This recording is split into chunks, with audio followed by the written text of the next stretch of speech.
بسم اللہ الرحمن الرحیم بالسند المتصل منا الى امامنا ابو حنیفہ نعمان بن ثابت الامام الاعظم ان یحییٰ محمد بن ابراہیم التیمی ان علقمۃ بن وقاص اللیثی عن عمر بن الخطاب رضی اللہ تعالی عنہ قال قال رسول اللہ صلی اللہ علیہ وسلم انما الاعمال بالنیات ولکل امرئ ما نوى فمن كانت هجرته الى الله ورسوله فهجرته الى الله ورسوله ومن كانت هجرته الى دنيا يصيبها او امرأة ينكحها فهجرته الى ما هاجر إليه.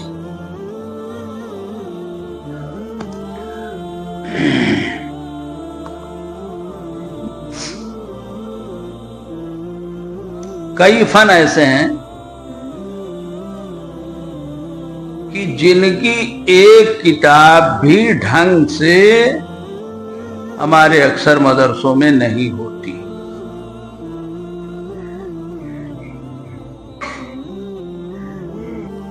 علوم القرآن بڑا اہم فن ہے،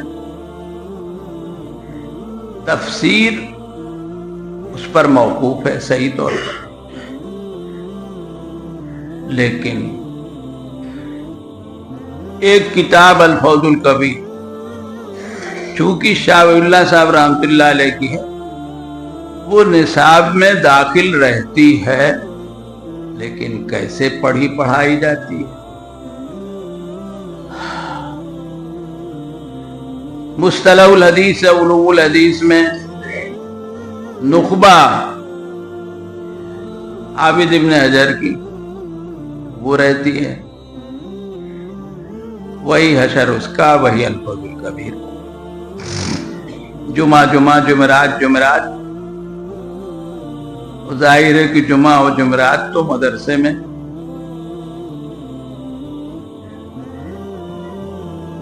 بڑے بڑے حضرات کو بھی جمعہ یاد رہتا تھا. پوری زندگی حضرت شیخ الہند رحمۃ اللہ علیہ کا جملہ پڑھا ہے کہیں، ظاہر ہے کہ 8-10 سال مدرسے میں پڑھا. آج بھی جمعرات جب آتی ہے تو ایک عجیب قسم کا سرور ہوتا ہے. کیا ہے؟ کل چھٹی. جیسے چھوٹے بچے چھٹی کو سوچ کے خوش ہوتے ہیں کل سبق نہیں ہے، لیکن ہمارے بڑے تو جمعرات جمعے کو ہفتے بھر کے پڑھائی کے کاموں کے لیے استعمال کرتے تھے.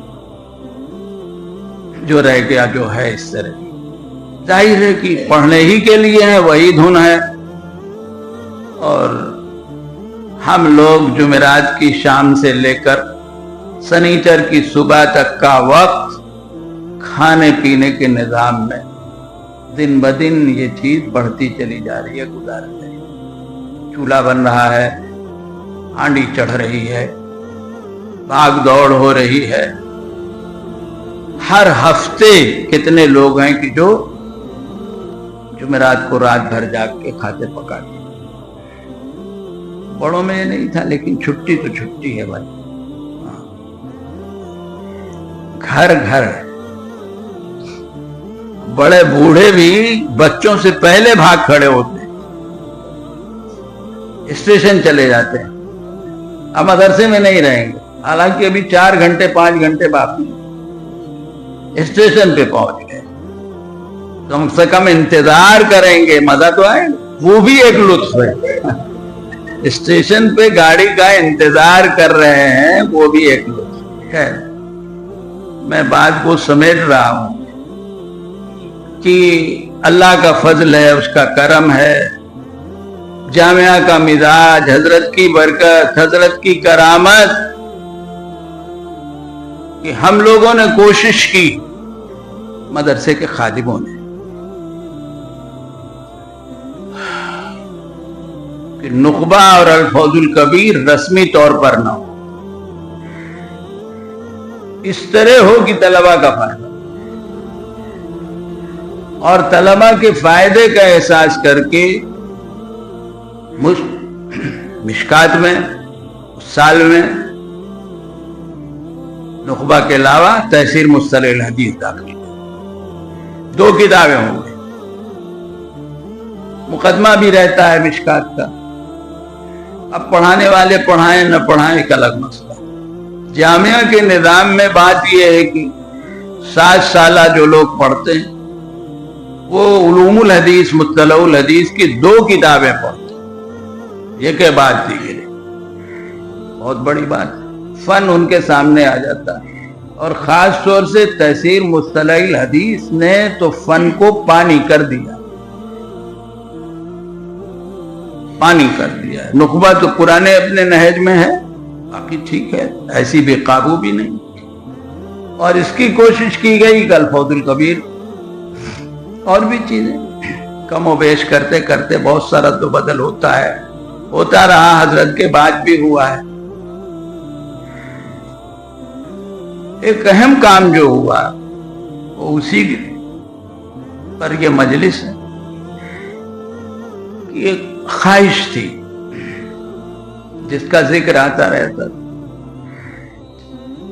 کہ اپنے ائمہ کی جو کتابیں ہیں حدیث کی ان میں کوئی چیز پڑھائی جائے. جتنی کتابیں پڑھائی جاتی ہیں ظاہر بات ہے کہ حضرات اپنی جگہ بڑے ہیں، حنفی نہیں ہیں. دورے میں 1-2 کتابیں ہیں ضرور، لیکن اب یہاں دورے والے اچھے خاصے ہیں. کتنوں کو یہ پتا رہتا ہے کہ شرح معانی الاثار امام طحاوی کی ہے، جنہوں نے فقہ حنفی کی ترجمانی کی، اس حیثیت سے پڑھتے ہیں. اور کتنوں کو یہ معلوم ہے کہ موطا امام محمد اصل کیا ہے، جو ہم پڑھ رہے ہیں یہ کیا ہے اور اس میں کیا ہے. کچھ نہیں، ایک رسم ہے جو پوری ہو جاتی ہے معاف کرنا.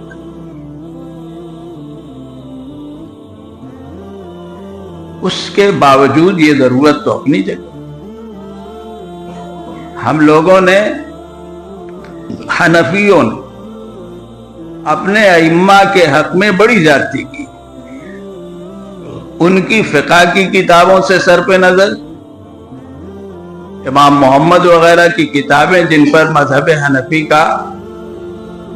کی اساس ہے، وہ کتابیں ہمارے نصاب میں نہیں. ہم میں بہتیرے عالم فاضل مفتی اگر توجہ نہ کریں تو ان کو پتہ ہی نہیں ہے کہ امام محمد کی کیا کتابیں، فقہ حنفی کی کیا کتابیں، حدیث میں کیا کتابیں. تو خواہش تھی کیا چیز پڑھائی جائے. امام صاحب رحمۃ اللہ علیہ، ظاہر موقع نہیں ہے، دورے والوں کے پاس کتاب تھی علوم الحدیث، اس میں جو مضامین ہیں بعض مضامین ان چیزوں کی نسبت سے پڑھنے کے ہیں. میں نے کہا بھی تھا امام صاحب جو ظاہر ہے کہ امام الائمہ، امام اعظم، فقیہ اعظم، فقاہت کے لیے کتاب و سنت دونوں سے بھرپور واقفیت ضروری ہے. من یرید اللہ بہ خیرا یفقہہ فی الدین، یہ بغیر کتاب و سنت کی گہری واقفیت کے نہیں ہو سکتا. کوئی فقیہ ہو یا مجتہد ہو اور کتاب و سنت سے گہرائی سے واقف نہ ہو، اور جو آدمی کتاب و سنت سے گہرائی سے واقف ہو وہ فقیہ نہ ہو، یہ نہیں ہو سکتا. بخاری اس لیے فقیہ ہیں کہ بخاری کتاب و سنت کی گہری واقفیت رکھتے ہیں، اور ائمہ اربعہ فقہ ان کا فن ہے، لیکن حدیث سے محروم و خالی نہیں. بڑے بڑے محدث ان کے سامنے جھکتے ہیں. بعض شرطیں امام ابو حنیفہ کی حدیث کو قبول کرنے کے لیے بخاری وغیرہ کے مقابلے میں سخت ہیں. بعض